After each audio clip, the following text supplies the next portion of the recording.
आज शिक्षा दिवस है। देश के प्रथम शिक्षा मंत्री मौलाना अबुल कलाम आज़ाद के जन्मदिन पर इस दिवस को मनाया जाता है।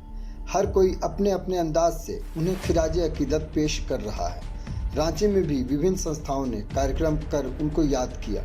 कहीं कुरान खानी हुई तो कहीं ब्लड डोनेशन कैंप लगा, कहीं स्कूली बच्चों ने पेंटिंग बनाकर अपनी कला का प्रदर्शन किया। लेकिन जिस रहनुमा के यौम पैदाइश पर ये मेले लगाए गए, क्या उनकी विरासत की ओर किसी की नज़र गई? जवाब होगा नहीं। अब आपको बताते हैं। पूरे देश में मौलाना अबुल कलाम आज़ाद की एकमात्र निशानी अपर बाजार में स्थित मदरसा इस्लामिया भवन है। 100 साल से अधिक पुरानी मदरसा भवन की बदहाली की गवाही इसकी छत और दीवार दे रही है। कहीं कहीं छत पूरी तरह से झड़ गया है तो कहीं छत से छड़ झांक रहे हैं। भवन के ऊपर छत रूम में भी दरार पड़ चुकी है।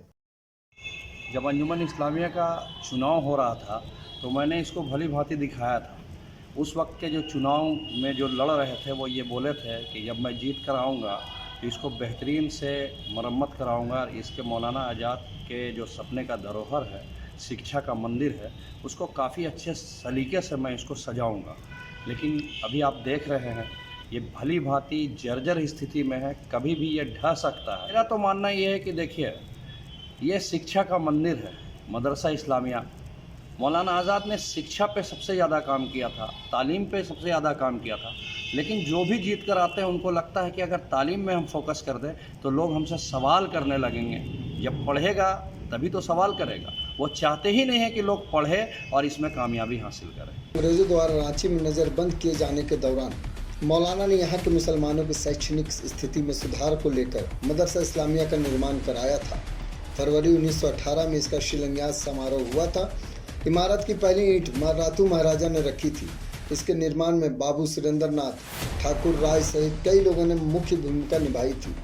वहीं मदरसा इस्लामिया के निर्माण के लिए मौलाना ने अपना प्रेस, अल हिलाल और बीवी के गहने भी बेच डाले थे।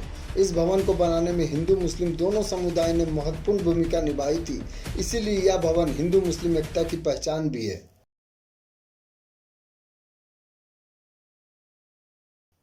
मौलाना के बनाए गए अंजुमन इस्लामिया रांची की फिक्र तो सभी करते हैं, लेकिन उनकी विरासत पर पड़ रही दरार किसी को नजर क्यों नहीं आती? इमारत की स्थिति 1-2 साल में ऐसी नहीं हुई तो आखिर किसे जिम्मेदार माने? क्यों इसके लिए कोई आवाज़ नहीं उठती? क्यों कोई आंदोलन नहीं होता? आखिर क्यों जिम्मेदारों ने मौलाना की विरासत की सूद नहीं ली? कई सालों से रंग रोगन और मामूली मरम्मत का कार्य कर दीवार और छत की दरारों को छिपाने का प्रयास होता रहा है। इससे कुछ समय के लिए भले ही दरारें छिप जाती हैं, लेकिन बाद में पुरानी स्थिति लौट आती है। ऐसे में ज़रूरी है कि मौलाना आज़ाद की विरासत को बचाने के लिए पुख्ता उपाय करना होगा, ताकि आने वाली नस्लें भी हिंदू मुस्लिम एकता की इस मिसाल को देख सके।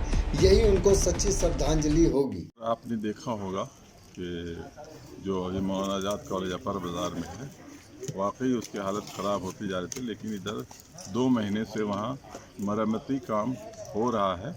अभी कुछ दिनों से चूँकि त्यौहार का मौका है, कुछ लेबर नहीं आने की वजह से काम रुका हुआ है। लेकिन करीब 60% रिपेयरिंग का काम हो चुका है। बहुत सी जगह में दरारें हैं। चूँकि 110 साल से भी ज़्यादा का वक्फा गुजर चुका है।